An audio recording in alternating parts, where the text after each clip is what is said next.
दोस्तों नमस्कार। अगर आप खांसी की वजह से बहुत दिन से परेशान हैं, लगातार आप देख रहे हैं खांसी बनी हुई है, चाहे वो सूखी खांसी है चाहे वो बलगम वाली खांसी है, तरह तरह के सिरप और तरह तरह की गोलियां आप इनको खा के जो है वो परेशान हो चुके हैं, थक चुके हैं, फिर भी आपको आशातीत रिजल्ट नहीं मिल रहे हैं या बार बार खांसी दोबारा वापस आ जा रही है। तो आज मैं आप लोगों के सामने एक ऐसा फॉर्मूला, ऐसा नुस्खा बताऊंगा जो ना केवल आयुर्वेदिक है, ना केवल हानि रहित है, बल्कि आप उसको बहुत आसानी से अपने आसपास मिलने वाली चीज़ों से ही बना पाएंगे, जो इतना आसान है और इतना शुद्ध, इतना सरल और इतना सस्ता है, जिसको कोई भी छोटे से लेके बड़े आप सब उसको यूज कर सकते हैं। तो चलिए इस वीडियो को स्टार्ट करते हैं। दोस्तों, खांसी एक ऐसी समस्या है, अगर वे उठने लगे, होने लगे और वो ठीक ना हो तो आदमी परेशान हो जाता है, ना वो अच्छे से सो पाता है, ना अच्छे से जाग पाता है। हम देखते हैं कि जब खांसी होती है, चाहे वो सेंसेशन गले से हो रहा है या वो सेंसेशन चेस्ट से हो रहा है, अगर ये लगातार बना रहे तो कंसंट्रेशन खराब हो जाती है। इवन सेकेंडरी इन्फेक्शन या दूसरे जो खतरनाक स्थिति है उस तरफ भी कई बार खांसी लेके चली जाती है। मार्केट में मिलने वाले तरह तरह के सिरप, मार्केट में मिलने वाली तरह तरह की गोलियां यूज करके खांसी थोड़ी देर के लिए सप्रेस तो होती है, लेकिन बाद में वो उससे भी खराब स्थिति में उभर के वापस आती है। और इन दवाओं, इन सिरप की वजह से, खासकर वो सारे सिरप जिनकी वजह से नुकसान भी हो रहा है। अभी आप लोगों ने कुछ दिन पहले देखा, कुछ बच्चों की मृत्यु भी इन टाइप के सिरप की वजह से होती है। तो अगर शुरुआत में ही ऐसी होम रेमेडी, ऐसी चीजों का इस्तेमाल कर लिया जाए जो बिल्कुल हानि रहित है, तो खांसी बिल्कुल भी खराब स्थिति में नहीं जाती। तो चलिए बहुत ज्यादा देर ना करते हुए अपने इस नुस्खे को, अपने इस फॉर्मूले को स्टार्ट करते हैं, कैसे हमें इसको बनाना है। इसमें हमें कुछ घरेलू और जो आसानी से मिलने वाली चीजों को ही यूज करना है। इसका जो सबसे पहला इंग्रेडिएंट है वो है आपका अजवाइन। अजवाइन आप जानते हैं घर में बहुत आसानी से मिलने वाली चीजें है, एंटी इन्फेक्शियस है, एंटी वायरल है, एंटी बैक्टीरियल है। इसका इम्पैक्ट ऐसा होता है, जब इसको हम यूज करते हैं तो ये हमारी इम्यूनिटी को प्रॉपरली बूस्ट करती है, ताकि जो जो प्रॉब्लम हो रही है, जो इन्फ्लामेशन बॉडी में हो रही है, जो डिफरेंट डिफरेंट इन्फ्लामेटरी साइटोकाइंस या प्रो इन्फ्लामेटरी जो चीजें बनती है, उसको ये पहले से ही कम कर देती है। इसका पाउडर हमें लेना है। कंपोजिशन सभी कंपाउंड की बाद में आपको बताने वाला हूं। दूसरा इंपॉर्टेंट कंपाउंड है इसमें, वो है सफेद मिर्च।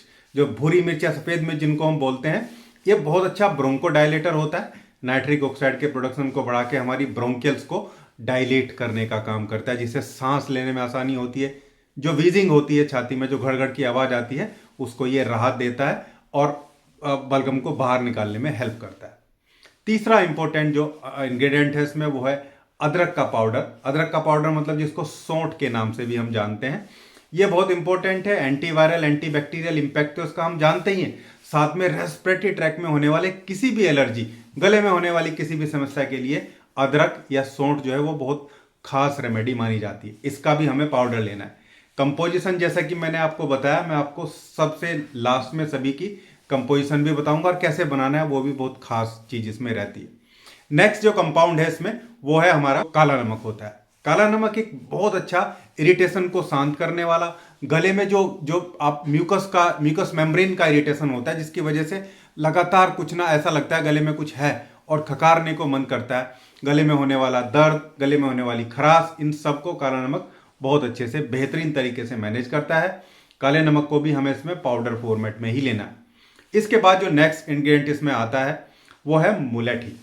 मुलेठी को बहुत अच्छा रेस्पिरेटरी रेमेडी के नाम से हम लोग जानते हैं और बहुत एंशियंट समय से इन सब चीज़ों को हम लोग यूज़ कर रहे हैं। मुलेठी उनमें से एक है, थोड़ी मीठी भी होती है, ब्रोंकोडायलेटर है, एंटीवायरल, एंटी बैक्टीरियल सारे इम्पैक्ट मुलेठी में देखने को मिलते हैं। इवन खांसी की वजह से होने वाले एसिडिटी को भी ये ठीक करती है। म्यूकस मेम्ब्रेन को रिपेयर करने का काम मुलेठी करती है। मुलेठी बहुत अच्छा ब्रोंकोडायलेटर भी है और ये म्यूकोलाइटिक एक्शन भी इसका रहता है, मतलब ये म्यूकस को पतला करने का काम भी करता है। इसलिए हमारे सारे इंग्रेडिएंट इसमें हम देखते हैं, हमने इसमें ऐड करने हैं, जिसका एक एक करके मैं इंग्रेडिएंट को कितना लेना है वो आपको बताते जाता हूं।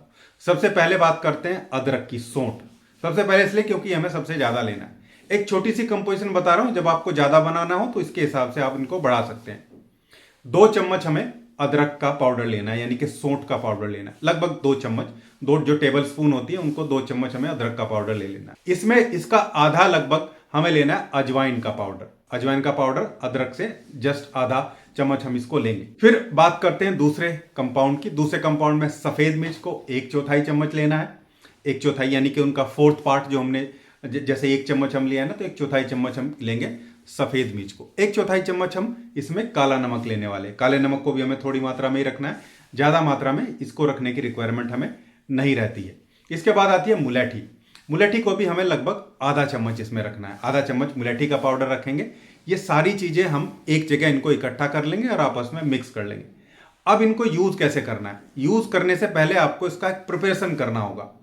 जैसे आटा गूंथते हैं ना, थोड़ा थोड़ा पानी उसमें मिलाते जाते हैं, आटे को गूंथते जाते हैं, ऐसे आपको इसमें शहद, शुद्ध शहद कहीं से आपको मिल जाएगा। बहुत सारी कंपनी की है, डाबर का है और बैद्यनाथ बनाता है, पतंजलि का है, और भी बहुत सारी कंपनी है जो जिनके अच्छे शहद माने जाते हैं, या आपने खुद कहीं से शहद को तुड़वाया।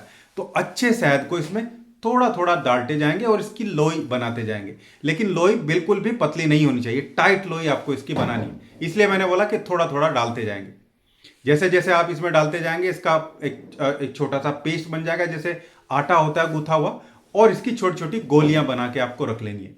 गोली आप रखेंगे जैसे चने का दाना होता है, एक बड़े चने के दाने के बराबर इसकी गोली बना के आप लोग रख लेंगे। चाहे तो बिना धूप के छाया में इनको सुखा भी सकते हैं ताकि वो थोड़ी सी टाइट हो जाए। फिर आप किसी एयर टाइट कंटेनर में, कांच के एयर टाइट कंटेनर में इनको डाल के रख सकते हैं। आप चाहें तो बाद में इसके इन सब के ऊपर थोड़ा सा जो अदरक का पाउडर है, जो सौंठ है, वो छिड़क दें ताकि इनका सरफेस थोड़ा सूखा हो जाए और ये आपस में चिपके ना। इन सबको ऐसे एक एयर टाइट कंटेनर में बंद करके रख देंगे। अब लेना कैसे, ये आप देखिए। लेने के लिए आपको इसकी एक गोली दिन में 2 से 3 बार आपको लेना है। एक गोली सुबह, एक दोपहर, एक शाम को।